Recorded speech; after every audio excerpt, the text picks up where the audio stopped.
Welcome to the Haven Hubcast, a place to learn what business leaders, owners, and professionals are doing to navigate and grow in today's market. Hear from industry experts on everything from marketing, leadership, financing, and more. Brought to you by Haven, a co-working space where you can connect, create, and get stuff done.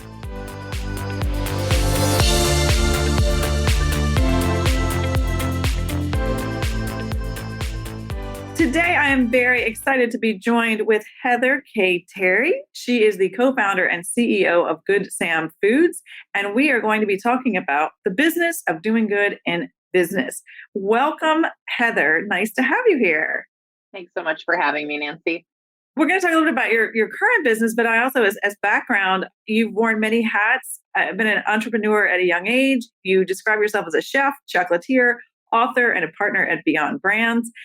But today we're really going to chat with you about the culmination of your experience that brought you to your current company and hopefully give some advice to small business owners about how to integrate, the business of doing good in their own businesses. But before we do that, how did you get to be this expert? How did you get to be, an entrepreneur in this kind of industry? We'd love to hear your story. Yeah, it's interesting. And now it's so funny. Like, I think now that I'm in my 40s, it's interesting to look back and you think, wow, that's interesting. How the heck I got here.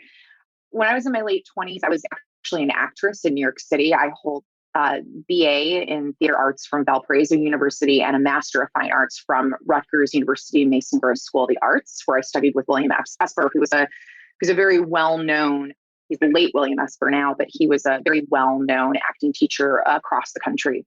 And I studied with him for 3 years and I became a professional actor out of graduate school. And I professionally acted in New York City for 7 years. I was on Broadway. I was on Law and Order. I was on All My Children. I was on dozens of commercials. It was a really wild ride. And in 2008, I booked a show on Broadway and the 2008 housing crisis happened. And the whole entertainment landscape really changed a lot. And people from movies were coming down into TV and TV down into the theater. And it was just like a domino effect of then what became to those of us that were just working actors in New York City, just kind of like, well, what happens to you? You're not famous. You don't have a name. Like, even though you work all the time, like, we just can't be bothered with you. So I'd always had a passion for cooking. And my father actually passed away of non-Hodgins lymphoma, but he lived with it for 11 years at a time where there was no treatment. And part of that survival was his diet, which I kind of laugh about now because it was so inspiring, but because I'm from the Midwest and I grew up on the south side of Chicago, like, my diet just sucked. And my dad's idea of a nutritious diet was like, oh, I'll put some steamed broccoli in this. And like, that is what inspired me. Right. So I started doing a lot of cooking for myself and I was running marathons and I was starting to really take a look at my health and well-being. And it led me to the Institute for Integrative Nutrition right at that time when the housing crisis happened. And I started learning about dietary theories. And I started thinking, I think I want to get out of waiting tables, regardless of what happens in the entertainment industry. I think I want to find something else I can kind of sink my teeth into that's a sort of a side career, a side hustle, right? And that's what I did. And what was interesting about the Institute for Integrative Nutrition was I was studying all these dietary theories. And the one thing that was always on the menu was chocolate and high quality dark chocolate. So for a girl from the south side of Chicago who literally thought like hot dogs were healthy. Right. I'm from Kentucky. I got you. I know exactly what you're talking about. Yeah. That sounded great. That sounded like, well, I can live with this, right? So I started making my own chocolate and I started bringing it to the cast that I was working with. And everybody was like, this is really good. You need to do something with this. And for all intents and purposes, I sort of learned at that time how to make chocolate on YouTube. And it was the dawn of YouTube. It was like the beginning of YouTube. There were like 5 videos on chocolate making on YouTube. And I just went for it. And I didn't know what I didn't know. And I had a business partner at the time. I brought a business partner who had some business acumen. And we just went out there as 2 gals with chocolate, trying to make our way in the world. And, we made a lot of mistakes, but we persevered. We kept going. And I think what was interesting about our product was Nibmore, which was my first chocolate company.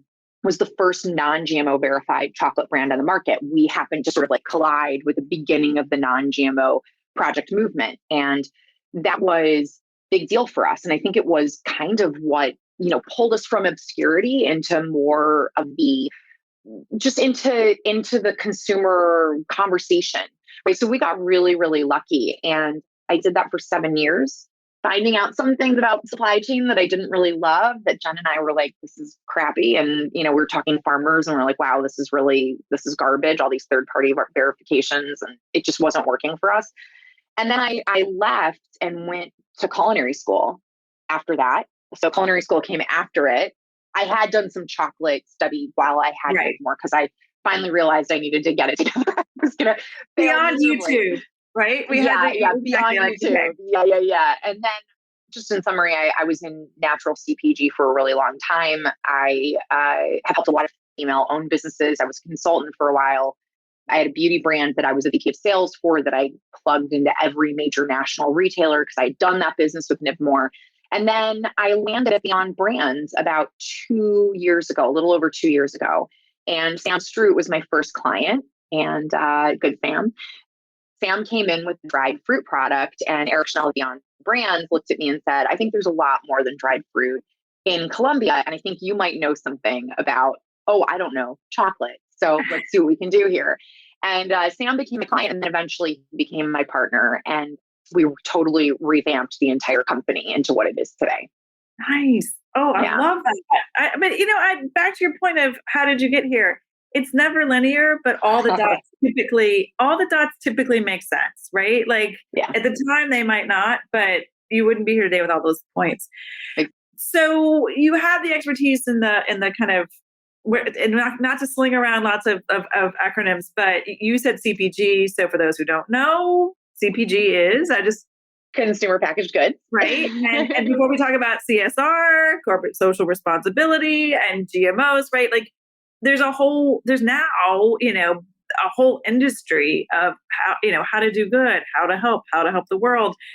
I mean, it's at huge corporate levels. But in speaking to small businesses, I think especially coming out of the year we're coming out of, people do want to run businesses, but I think there's much more this inclination to give back. And so what advice do you have for small business owners who are either starting out and want it to be part of their model, or are maybe a successful business owner and want to incorporate the giving back, doing good, integrating it? And we're talking beyond lip service now. We're not talking about the I give 1%, right? Like, what does that look like, or what advice do you have for them? Yeah, so I want to kind of back out of that question in a second, Nancy, and explain.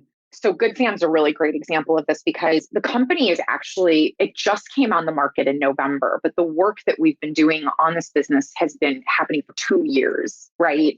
This was not, we showed up on the market and we were non-GMO, vegan, regeneratively farmed, direct trade, organic.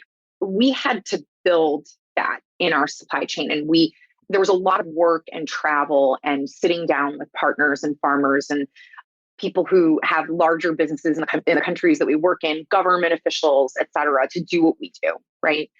For really small companies that are here in the United States and maybe don't have the ability to do that, or they're just like, I want to do something. You cannot, first of all, just jump on a trend and not be authentic about it, right? Because as a consultant in my previous consulting life, right, I would get brands that would come to me and be like, but we want to talk about regenerative agriculture. I'm like, oh, great. What is regeneratively farmed in your product? Nothing. Okay, well, you can't talk about that. Right. You're just opening yourself up to get nailed, right? So great, you're interested in that. Maybe take one component and see if you can put the spinach in your product is regeneratively farmed. Then you can talk about it. And you can talk about why this is important, why you're going to build on it. So I often tell young entrepreneurs or people who I've done consulting with that it really has to come, first of all, it has to come from a place of passion and not just a place of, oh, well, I have to do this because everyone's doing this. People will sniff you out from a mile away. It will never work for you. Just find the thing you're passionate about. Are you passionate about people? Are you passionate about the planet? Are you passionate about programs that, are for kids who are underfunded? Are you passionate about school lunch program? Whatever it is, whether it's domestic or foreign, it does not matter, right? If it comes from your heart and a place of passion, it will always work out. Like at Nibmore, for instance, we had no idea what we were doing.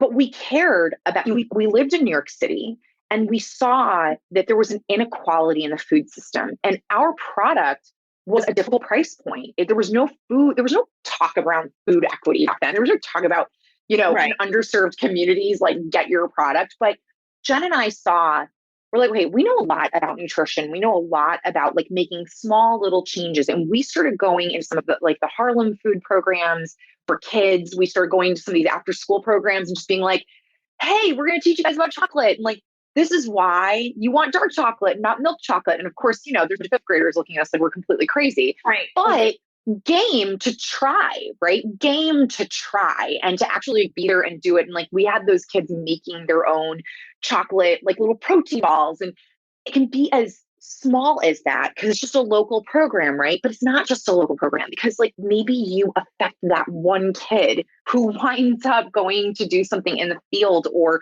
fighting for food equity or doing something that really inspires them, all the way up to the type of work that we do at GoodSam, which is literally bringing the farmer to the table and saying, we know that organizations like Fair Trade have not given you a voice at the table. We know that they dictate to you. We're going to put that same exact amount of money on the table, and you're going to tell us what you want to spend it on. And then we're going to decide together what that money gets spent on. It's just about, what do you have access to and what can you do? And it can start really what seems small.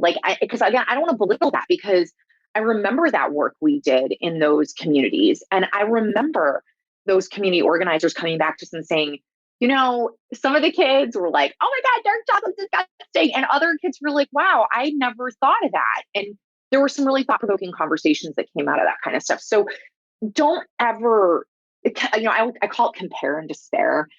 Yep. Right. You compare and despair. It happens online. It happens like between business owners. Like you can know about your competition, but like who cares? Do what you're doing, because that's really all that matters at the end of the day. It's really all you can control. So little baby steps tacking on to larger initiatives. And I always say to founders too, I think sometimes in the beginning days, like we're kind of flying by the seat of our pants, right? You're like, okay, I'm going to do that. I'm going to do that. I'm going to do that. I'm going to do that. Like you're just taking everything on that you possibly can without a whole lot of thought. And I always say, like, back out of that a second. What are the social initiatives that you want to have accomplished in 5 years? Create that list of must-haves. We must have this. Does this project that you're looking at sounds great? Sounds good. Does it lead you to that thing 5 years later? Because if it doesn't, no matter how good it is or no matter how good it feels right this second, it's not really going to get you anywhere ultimately, right? Right. And I'm sitting here as you're speaking, thinking you're introducing an idea of sustainability in a different capacity, right? Like what is sustainable for you as a business owner to do and achieve, right? And still run your business, right? Yeah. Like we're here talking to potential business owners, right? And it doesn't mean, so you've got to actually still have a business at the end of this, right? Thinking about what's sustainable for them in alignment. And I love the authenticity. So are there some sort of do's and don'ts as you're taking these baby steps, aside from thinking small, having the vision, but breaking it down into these smaller, still transformational steps, right? Like, do you bring on an advisor? Do you have a partner in, your cause? Or if people are just getting started, how do they get started? Do they wait for people to reach out to them? Do they go and find it? Sometimes I know it comes from within because of an experience they've had, but what's a good way to get started in the baby steps? Look, I always think local community is one of the best places to start. It was no mistake that we did that at Nibmore because we didn't have a greater community. And so we started building where we were. And I think that really served us ultimately over time. We tried a lot of things within that ecosystem. Some of them worked, some of them didn't. We learned a lot. We also realized as an organization what was important to us. What were those longer term initiatives? What did we really want to present to the world ultimately at the end of everything, right?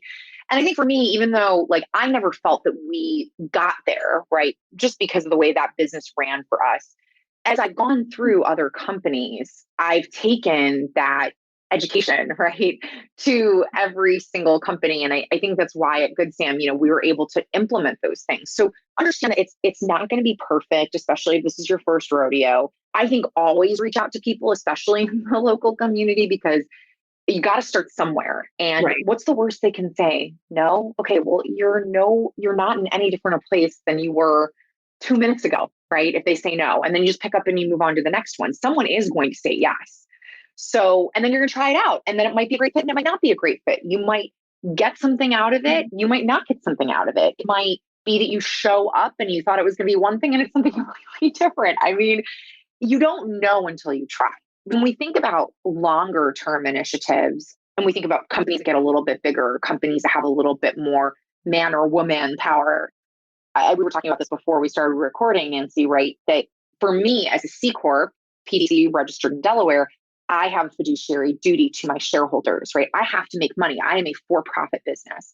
So every sustainability measure that we take on comes to the table and we sit there and we go, okay, how do we do this and still make money or make more money or service a community and take a little bit of a monetary hit, right, in order to sell it to our board, right? Because you have to remember as you get bigger too, you can't just do social impact initiatives for the sake of doing them. You're running a business and those fiduciary duties are taken really, really seriously when a lot of money is on the table, right? So we try to look at everything at GoodSam where we kind of shift it and we're like, okay, so how's everybody going to look at this? Like, how is each and every shareholder going to look at it? And how is it a win-win-win-win-win-win all the way around? How does everybody feel like they're winning and doing the right thing at the same exact time? That's how our programs are able to flow through. We're not a charity, right? I mean, we don't, people say to me all the time, oh my God, it's so great what you're doing. I'm like, but we're not a charity. We're not just selflessly giving ourselves, we're running a business. And when I look at our farmers and our partners and the farms that we have investments in, they are investments. We need those farmers to grow so we can grow, right? And that's the point, right? We grow their businesses, we grow our business, everybody wins. And that's the way we have to look at it as the type of entity and in the way that we're structured. I love the win-win-win model because that was one of my questions to you is, okay, you have your P&L statement, right? Or you have your goals for your marketing, right? Like who comes to the table and helps you figure out like what success looks like with your partner or with your social impact initiatives? Is that, you and your farmers at the table, or if, you're giving advice, like, is that everybody at the table deciding? How do you figure out kind of what those benchmarks are to know, sometimes it can be a dollar amount, sometimes there are numbers, but I suspect measuring that is a little bit trickier. Yeah, I think like it's interesting because there are different ways that it's manifesting for us now that the programs are starting to really get on their feet and being out in the field. I think one of the ways obviously is always monetary, having resources, financial resources to do things in communities where they need that support is very, very important, right? And we see that and that's measurable, right? Oh, okay. And for us, it's that what we would have paid. And by the way, I want to mention, I'm not against fair trade organizations. That's not what we're saying here. Full disclaimer. We just believe that direct trade, when it's done well and transparently, is more efficient. And that is what we're really attempting to prove over time. And there are a few companies that have done this, maybe not on the scale that we're looking to do it, but that's essentially what we're trying to prove. We bring those farmers to the table and we say, okay, this is the amount of money we have in the program, which equates to exactly what we'd be paying Fair Trade International, Fair Trade USA, 1% of total top line sales. We hope to increase that over time. But again, that has to be a business decision that our shareholders can see we're still making money and we're not, putting ourselves in a dangerous place. So we bring those farmers to the table and we say to them, okay, guys, we have X for this. We talk to them all the time. So we know they're working on this, right? So oftentimes what's really interesting about us is that the programs that we've initially gotten ourselves into as a really young company and brand are not very sexy. We're running a cadmium project in the Tolima region of Colombia, right? We're testing 70 farms for their levels of cadmium. So our farmers know who they can sell their cacao to and who they can't sell it to, because that region happens to be very rich in a heavy metal called cadmium, right? Not sexy, not something I'm going to like splash all over social media, but it's what they need, right? So we said, okay, that is a really big need. And we see the importance to your business and to our business from this program. We have a garbage removal program, right? It's like, these are not sexy programs, right? So I think that's where people like, I think in the US we get it wrong, because we see the picture of the sad farmer and we see, oh, like they're getting school, they're getting books, they're getting this, and that's not what this is about. This is really more for us, at least as a company, this is about business, and this is about livelihood, and this is about the sheer ability for these farms to continue to exist because they have resources, right? And that doesn't always come with a really cute picture of a little girl with like a brand new book.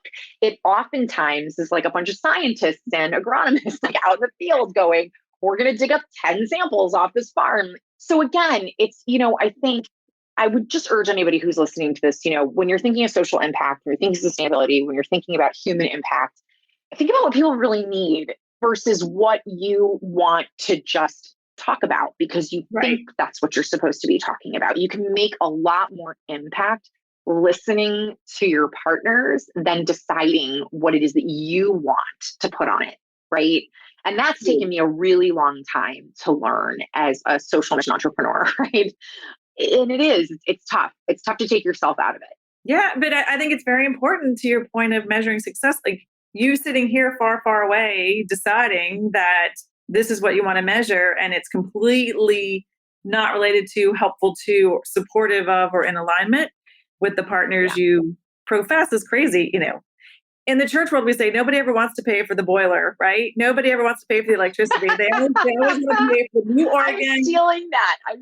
Right? You want to pay for the new piano, the new organ, or the new whatever, but nobody ever wants to just pay to keep the lights on or keep the boiler going. It's not sexy. And I want to say too, like, we work because we do a product, we do a chocolate product, right? Nobody can see me except for you, Nancy. I'm holding it up like it's chocolate, right? It doesn't come from the United States. We don't get chocolate from the US because cacao only grows within 15 degrees of the equator either way. You can't grow it here. So I think we see a lot of what's happening in foreign countries or developing countries. And it happens to be where I play, right? It happens to be where I do a lot of work. We're also exclusively partnered with Thrive Market, who does a lot of work here in the United States, right? There's a lot of work to do here right now. And there's a lot of that really unsexy work to do here right now, especially in light of everything that's been happening in the last year, right? You watch the news, like think about what can be done here. There are kids living in motels right now because their parents can't afford rent.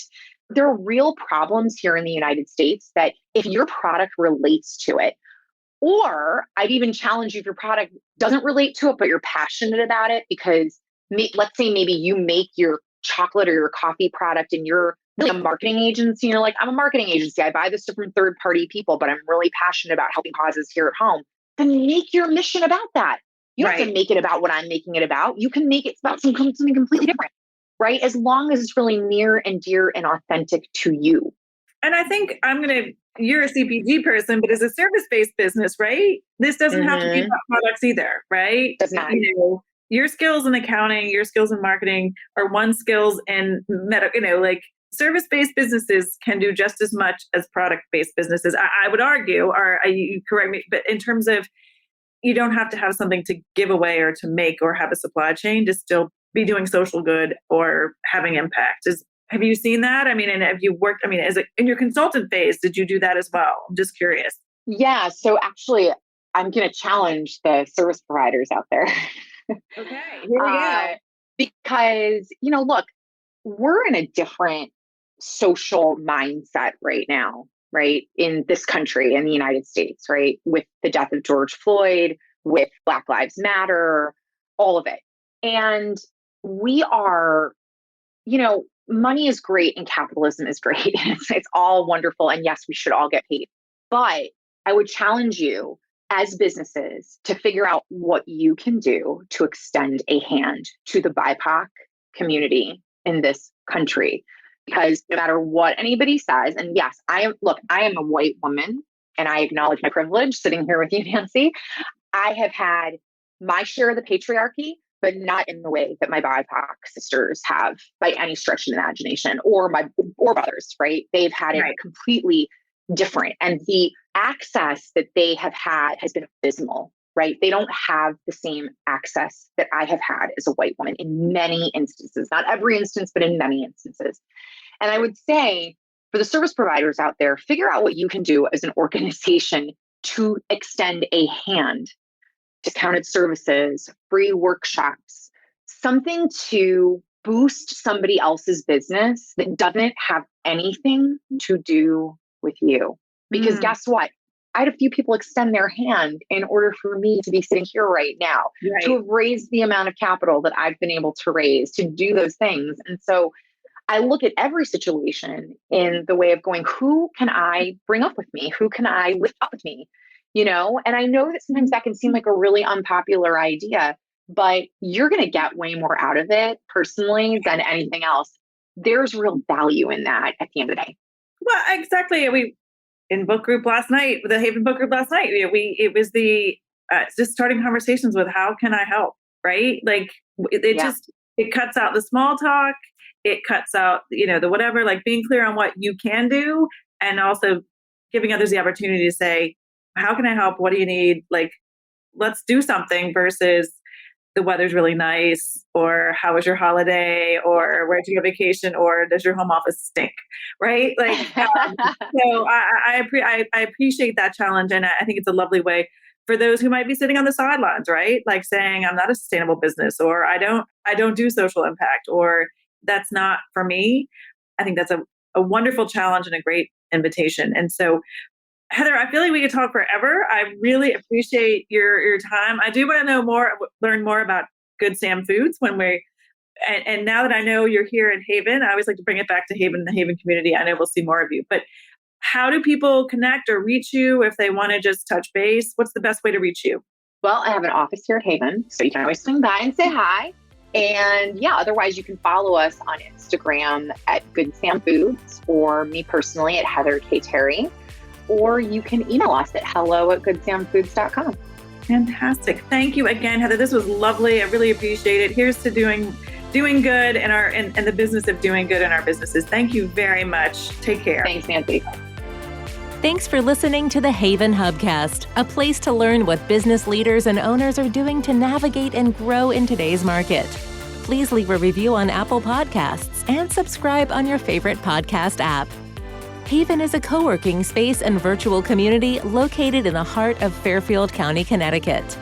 Haven is a hub for business owners and professionals to connect, create, and get stuff done. Find out more about the Haven community online at haven.com. That's HAYVN.com. Haven Hubcast is produced by Sound Advice Strategies.